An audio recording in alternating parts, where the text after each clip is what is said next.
नमस्कार दोस्तों, मैं पायल आपका स्वागत करती हूँ हमारे चैनल पर, जहां आपको कोरोना वायरस और कोरोना वैक्सीन से जुड़ी हर खबर सबसे पहले मिलती है। जी हाँ, इसी के साथ हम आज आपको बताने जा रहे हैं कोरोना और कोरोना वैक्सीन से जुड़ी 5 बड़ी खबरें, क्योंकि कोरोना वायरस ने पूरी दुनिया में भयंकर कहर मचाया हुआ है। उसी बीच नए स्ट्रेन ने आकर हालत और नाजुक कर दी है। इसी बीच कुछ अच्छी और कुछ बेहद डराने वाली खबरें आज दिन भर बनी रही। चलिए तो बढ़ते हैं पहली खबर की ओर। भारत में पिछले 24 घंटों में 56,211 नए कोरोना केस, 271 लोगों की हुई मौत। दोस्तों, देश में कोरोना वायरस का कहर लगातार बढ़ रहा है, लेकिन मंगलवार को नए कोविड केसों के आंकड़ों में 17.36% की गिरावट दर्ज की गई और स्वास्थ्य मंत्रालय द्वारा जारी आंकड़ों के मुताबिक भारत में कुल कोविड-19 मरीजों का आंकड़ा 1,20,95,855 पहुंच गया है, क्योंकि पिछले 24 घंटों के दौरान संक्रमण के 56,211 नए केस सामने आए हैं। पिछले 24 घंटों के दौरान भारत भर में 271 कोरोना मरीजों की मौत भी हुई है, जिन्हें मिलाकर देश में कोविड-19 की वजह से जान गंवाने वालों की तादाद 1,62,114 हो गई है। आंकड़ों के मुताबिक पिछले 24 घंटों में 37,028 लोग कोरोना संक्रमण से मुक्त हुए हैं। अब तक देश भर में इस महामारी की चपेट में आने के बाद 1,13,93,021 लोग स्वस्थ हो चुके हैं। देश में फिलहाल सक्रिय मरीजों की तादाद 5,40,720 है। पाकिस्तान में आंशिक लॉकडाउन लागू किया गया।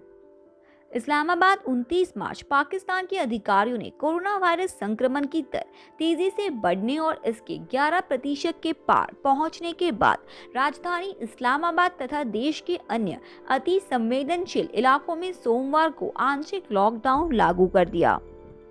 पाकिस्तान में कोरोना वायरस संक्रमण के मामले फिर से उछाल देखा जा रहा है। अधिकारियों ने कहना है कि हालत पिछले साल से भी बेहद ज्यादा बुरी है। अधिकारियों ने कोरोना वायरस संक्रमण को फैलने से रोकने के लिए सोमवार को पूर्वी पंजाब प्रांत के अति संवेदनशील इलाकों में 1 अप्रैल से 2 सप्ताह का आंशिक लॉकडाउन लगाने का भी ऐलान किया है। WHO की जांच रिपोर्ट लीक, चमगादड़ के जरिए जानवरों से वायरस फैलने की आशंका। दोस्तों, कोरोना वायरस की उत्पत्ति पर तैयार की जा रही विश्व संगठन और चीन की संयुक्त जांच रिपोर्ट लीक हो गई है। हर बार आगे के लिए टलती जा रही WHO की जांच रिपोर्ट में कहा गया है कि इस बात की सबसे अधिक आशंका है कि चमगादड़ से कोरोना वायरस किसी अन्य जानवर में गया और वहां से इंसानों में फैल गया। कोरोना की उत्पत्ति पर WHO की इस रिपोर्ट में कहा है कि कोरोना वायरस के वुहान लैब से लीक होने की बहुत ही कम आशंका है। समाचार एजेंसी AP ने WHO की रिपोर्ट के हवाले से ये जानकारी दी है।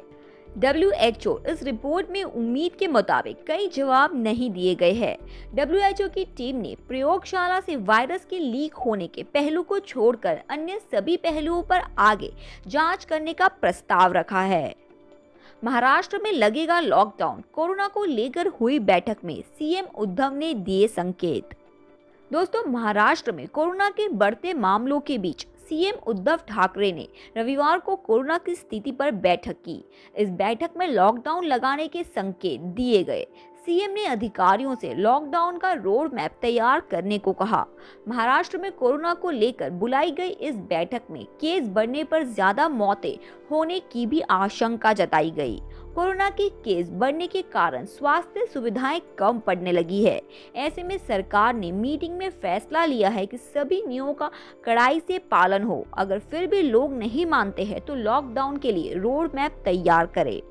महाराष्ट्र सरकार ने मंत्रालय सहित सभी सरकारी दफ्तरों में विजिटर्स की भी रोक लगा दी है। ये रोक अगले आदेश तक जारी रहेगी। डॉक्टर रेड्डीज लैब का दावा, अगले कुछ हफ्तों में भारत को मिल सकती है कोरोना की तीसरी वैक्सीन। दोस्तों, भारत में फिलहाल कोरोना की 2 ही वैक्सीन का इस्तेमाल हो रहा है, कोविशील्ड और कोवैक्सीन, और अब माना जा रहा है कि देश को जल्द ही एक और वैक्सीन मिल जाएगी। हैदराबाद की मशहूर pharma company doctor Reddy's laboratory को उम्मीद है कि रूस की कोरोना वैक्सीन स्पुतनिक वी को अगले कुछ हफ्ते में भारतीय औषधि नियामकों की मंजूरी मिल जाएगी। ये जानकारी कंपनी के एक अधिकारी ने दी है। दरअसल डॉक्टर रेड्डीज लैब ने स्पुतनिक वी टीके को भारत में लाने के लिए रशियन डायरेक्ट इन्वेस्टमेंट फंड के साथ करार किया है। रविवार शाम को एक वेबिनार के दौरान अपने विचार रखते हुए डॉक्टर रेड्डीज लैब के सीईओ ईपीआई और सर्विसेज दीपक सापरा ने कहा, हमें अगले कुछ हफ्तों में मंजूरी मिलने की उम्मीद है। ये 2 खुराक वाली वैक्सीन होगी। पहली खुराक लेने के बाद दूसरी खुराक 21वें दिन लेनी होगी और टीका लेने की 28वें और 42वें दिन के बीच इम्यूनिटी यानी प्रतिरोधक क्षमता विकसित हो जाएगी। तो दोस्तों, ये थी कोरोना वायरस और कोरोना वैक्सीन पर आज की 5 बड़ी खबरें। यदि आपको न्यूज़ अच्छी लगी हो तो वीडियो लाइक करें और अपने विचार हमें कमेंट पर लिख कर बताएं और चैनल को सब्सक्राइब करना मत भूलना। और ऐसे ही कोरोना और कोरोना वैक्सीन से जुड़ी अन्य खबरों के लिए आप हमारे चैनल को जाकर देख सकते हैं। धन्यवाद।